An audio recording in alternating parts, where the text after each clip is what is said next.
Gooftaa. Sinin jechaa jira. Maaf na jalaa na waattu. Maqaa kootiin na waami kaa maqaan qaba. Maqaa keetiin waan hin si waamneef tuffii ta'uu isaatiree callisuun kee.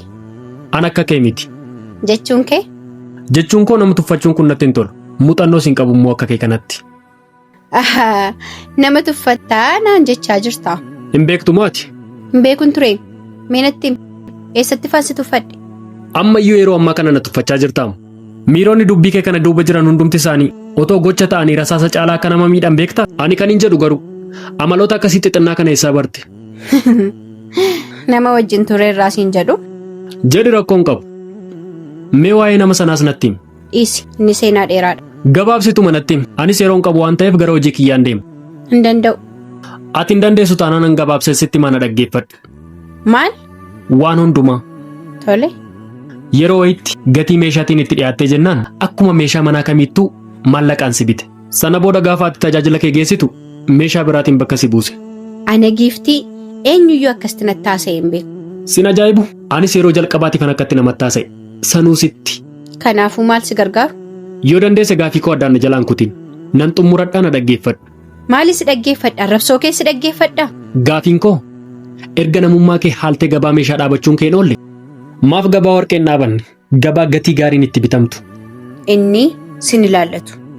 Maaf nan ilaallatu gaabbii atama keessa jirtu kana dhaga'uun hammam akkanatti ulfaate osoo beekte. Sitti fakkaate ani waanan gaabbe tokkoyyuu hin qabu. Osoon gaabbine ta'e isa tufteen arraabdu. Nama kaleessa gattee biraa deemte deebitee dhiifamaan taa'eef kan hin dhoowwitu. Na dhageessa hamma namummaa haalte kana deebistutti nama miti waaqaanuu jaallatamuun keenya shakkisiisaana. Ilaa nuti shamarran dhiira sin jaalladha jedhee oduudhaan gurra nu guutu osoo hin taane dhiira nu kunuunsu dhiira akka hanqaaquutti nu qabatu barbaanna. Hanqaaquun gaafa cabdeen gatamte beekta miti? Akkasii eedaan beeku. Holola shamarran akka keetii odeessaniin sitti mana dhaggeeffadhu. Nuti shamarran kunuunsa barbaanna maaloo dhawtoo jettanu maxxantuu taatanii haftan. Kunuunsi saalaan hin fo'u. Ilma namaa miti biqilaan lafaa ba'uyyuu kunuunsa barbaadu. Kanaafuu jecha maduubatti hafaa kanaan of gowwoomsitanii maxxantuu taatanii nafina. Dhiirri maallaqa qabu qofti akka kaalsii miilla isaatti sin hin jijjiirrate. Kana yoon jedhu immoo shamarran hundaa miti. Jiru shamarran kaayyoo qaban. Shamarran dhaloonni dhufaa darbaan fakkeenyummaa gaariin isaan kaasu. Durbummaan mallattoo naamusaa yoo ta'e malee mallattoo maxxantummaa ta'uu hin danda'u yoomiyyuu. Amma anaan maxxantuudhaan jechaa jirtaa? Isaatuu jettee.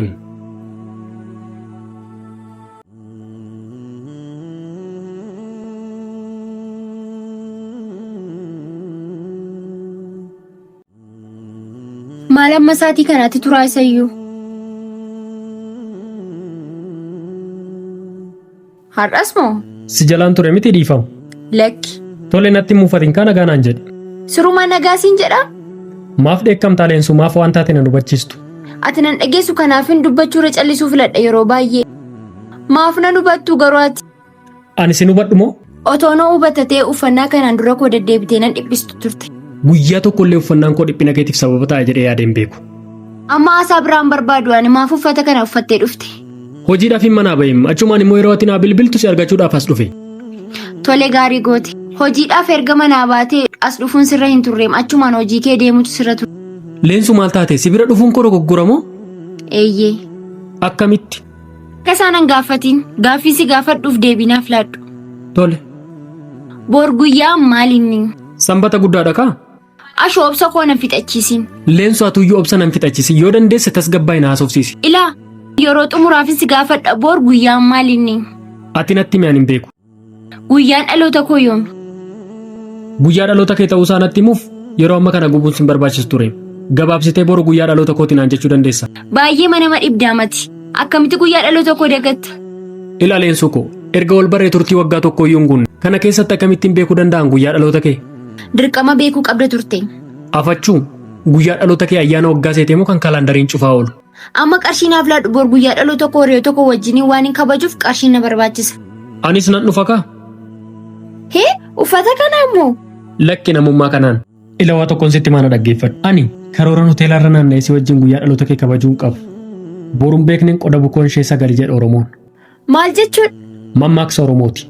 Jireenya harkaa gara afaanii kanaan yeroon baajata waggaa tokko guyyaa tokkoof ramadee guyyaa dhaloota kee kabajuun qabu ani. Na wajjin jiraachuu barbaadda taanaan daandii kiyya rakkootu. Daandii akkamiirra jira amman? daandii badiinsarra jirta. Daandii jireenyatti kottu.